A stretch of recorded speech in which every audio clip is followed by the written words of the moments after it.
የምንፈልግበት ቦታ ለመድረስ በአንድ ናይት መድረስ አይቻልም።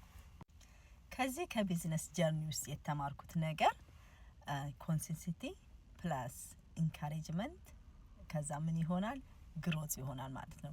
በየጊዜ የምንሰራቸው ነገሮች ኢንካሬጅ ያደርጉናል፣ ከዛ ደግሞ ማደግ እንችላለን እና ይሄኛው መረሳት የሌለበትና በጣም የጠቀመኝ ነገር ነው።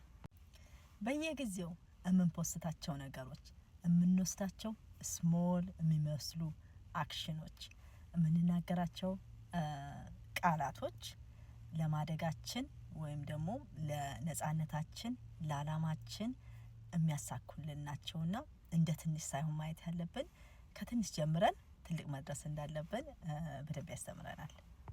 ምንም ነገር ቢሆን ዋናው መጀመር ነው። ነገ ሳይሆን ዛሬ መጀመር ማለት ነው። አንድ ጊዜ ደግሞ ከጀመርን በኋላ ማደግ ይመጣል ማለት ነው። እያደግን ደግሞ ስንመጣ ኮንሲስተንሲ ማተር ያደርጋል፣ ኢንካሬጅ ያደርገናል። ከዛ ደግሞ ለውጤት ደግሞ ሩቅ አንሆንም።